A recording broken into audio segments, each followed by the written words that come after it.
এই যে রাজধানী, এতক্ষণ কোথায় ছিলে? নুপুরের কাছে গেছিলাম। তা তো আমি জানি, ওই সারাদিন ঘুরে ফিরে কারো গাছের পেয়ারা কারো গাছের বড়ই, পারেন নাই তো আজকে আবার? সত্যি বলতেছি ভাবি, কারো কাছে পেয়ারা কারো কাছে বড়ে, আজকে কিচ্ছু পারি না। কই গো জামিলের বউ? কি কোন চাচা? কি আর কই, তোমার এই দুষ্ট ননদের বাদনামি কি বন্ধ করবা না চেয়ারম্যানের কাছে নালিশ দিমু? কি হয়েছে বাড়িতে এত চেঁচামেচি কেন? চেঁচাই কি আর সাদে? তোমার বোন প্রতিদিন আমার কাছে পেয়ারা ভাইরা নিয়ে আসে। চাচা, বোনটা আমার ছোট, ও বুঝে না। ওর হয়ে আমি আপনার কাছে ক্ষমা চাচ্ছি, আর কোনোদিন যাবে না। তুমি অনেক ভালো মানুষ, তোমার মুখের দিক চেয়ে ক্ষমা করে দিলাম। এখনো সময় আছে, তোমার বোনকে বোঝাও। তুই কেন বুঝোস না? তুই এখন বড় হয়েছিস, আমরা গরিব মানুষ। তাছাড়া পাড়া গায়ে ঘুরে বেড়ালে লোকে খারাপ করবে। ভাইজান, ওই নুপুরই তো। কইছে থাক, এখন আর ওই নুপুরে দুধ দেওয়া লাগবে না। কাল যে স্কুল খোলা আছে সেই কথা কি মনে আছে? যাও, খাবার দাও, আমার খুব খিদা লাগছে। তুমি গোসল করে আসা, আমি বাদ দিতেছি। আর এই যে ননদিনী, তুমিও চলো।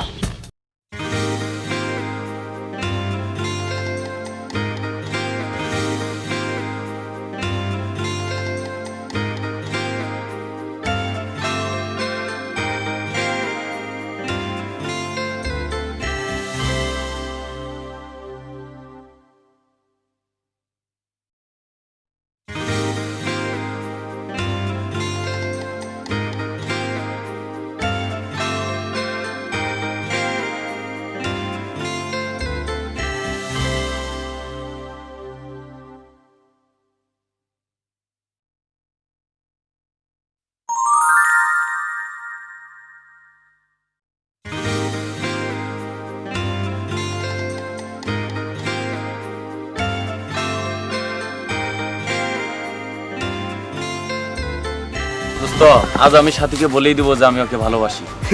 তুই বলবি, তুই বলার আগে পাখি অন্যের খাঁচায় চলে যাবে, তার চাইতে আমি বলে দেই। না, তুই বলবি না, আমি বলবো। ওই যে তোর ইয়ে আসতেছে।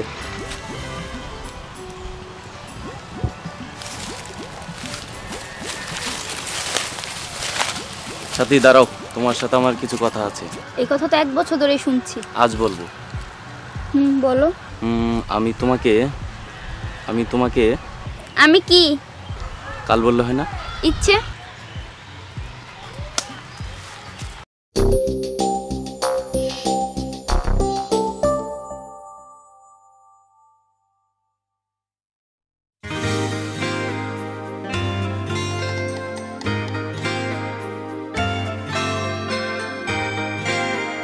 যাক বাবা, আজ আর নেই। সাথী,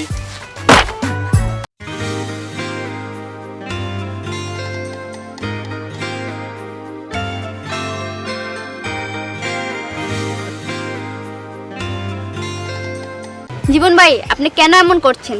গত 1 বছর ধরে আমার জন্য এখানে অপেক্ষা করছেন কেন? তুমি কি বোঝো না কেন আমি তোমার জন্য অপেক্ষা করি?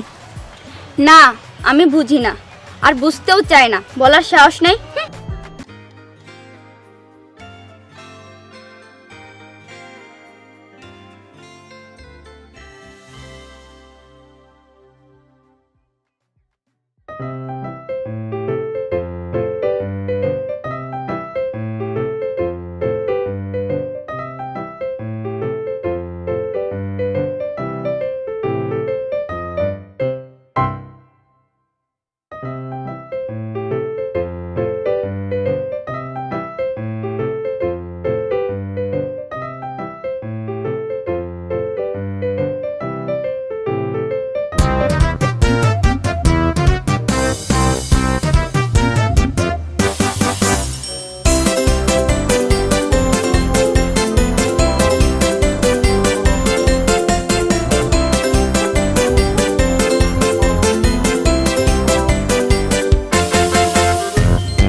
আল্লাহ ঘটকের বাচ্চা, যদি সাথীদের বাড়ির আশেপাশে আর কোনোদিন তোরে দেখি তাহলে তোর ঘটকালি সারা জীবনের জন্য ছাড়াই দেবো। বাবা জীবন, হ্যাঁ আমি একটা সাদা সিধা মানুষ। হ্যাঁ, আমাকে মাফ করে দাও বাবা, এবারের মতো। আজকের মতো মাফ করে দিলাম, কথাটা যেন মনে থাকে।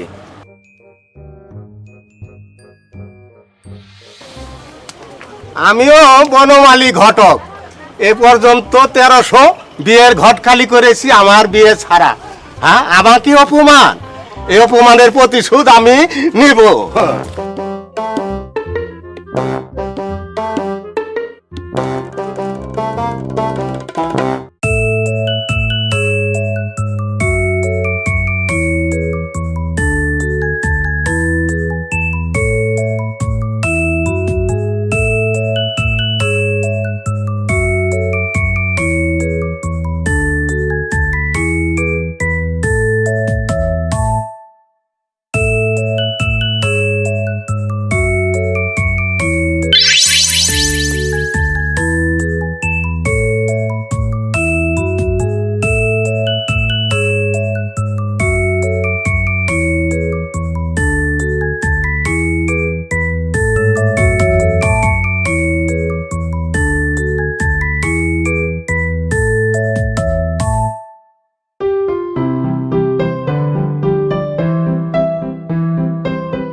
এ সালাম, ছাতাটা নিয়ে আয় তো।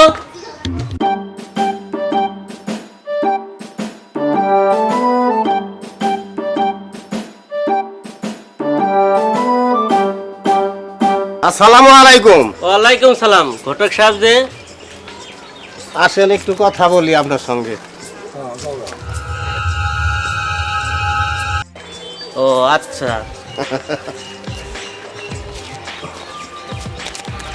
এসবের আবার কি দরকার ছিল?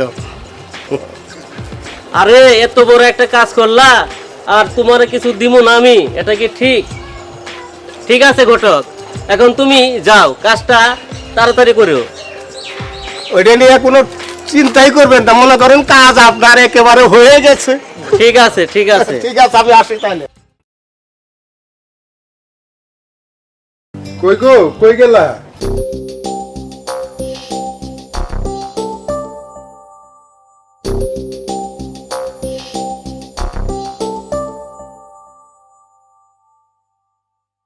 বোনটারে তো দেখি না, কই গেছে? কই আর যাবো, হয়তো নুপুরের কাছে গেছে। আসলে বলো, আমি গঞ্জে গেছি, আসার সময় ওর জন্য কাপড় কিনে আনবো। খালি তোমার বোনের জন্য আনবা, আমার জন্য আনবা না? এটা কি আর কইতে হয়? তোমার জন্য আনবো গো, তোমার জন্য আনবো।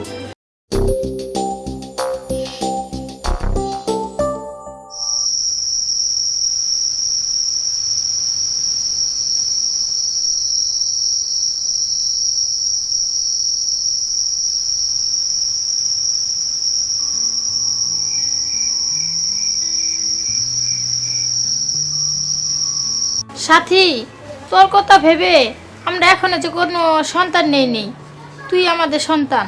কি বলবে বলো। তোর একটা বিয়ের ঘর এসেছে, বিরাট বড় লোক। তোর ভাই কিন্তু কথা দিয়ে ফেলেছে। ভাবি, আমি আরো পড়তে চাই। তুই কিন্তু না করিস না, তুই যদি না করিস তোর ভাই কিন্তু বিরাট কষ্ট পাবে মনের মধ্যে। তুমি ভাইকে বুঝিয়ে বলো, আমি এখন বিয়ে করতে চাই না। ঠিক আছে, তুমি পড়ো, দেখি তোমার ভাইকে বলে কি করতে পারি।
আজ তোর সাথে এখনো আসলো না, শরীর টরীর খারাপ হলো নাকি?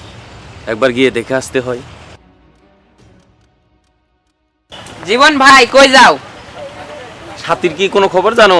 সাথী আবার তো রাত্রে বিয়ে হয়ে গেছে গা, তুমি কিছুই জানো না? না তো, তুমি কি সত্যি কইতেছো? হ্যাঁ সত্যি কইতাছি। হায় আল্লাহ, কি কর?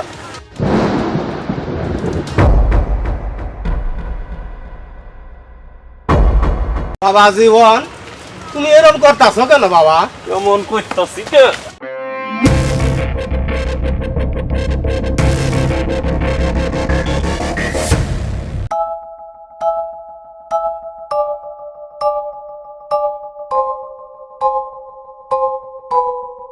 আমিল ভাই, তোমার কোনো খবর শোনো নাই?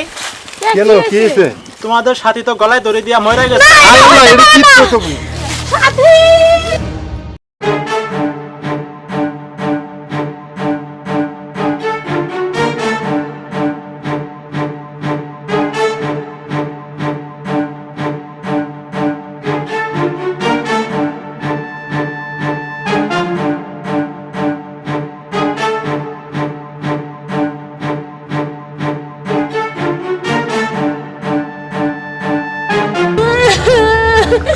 আমার এত বড় ডাইতি কেন করলো গো?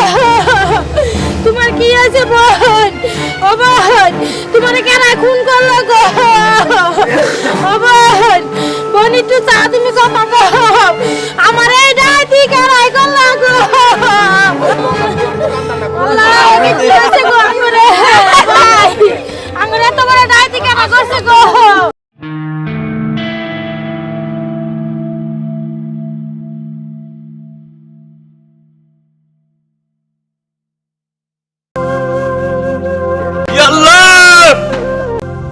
কেমনে রাখিব তোর মন আমার আপন ঘরে বাঁধিরে বন্ধু, ছেড়ে যাইবা যদি কেন পিরিতে বাড়াইলা রে বন্ধু, ছেড়ে যাইবা যদি কেমনে রাখিব তোর মরম জ্বালা সইতে নারী দিবানিশি কাদিরে বন্ধু।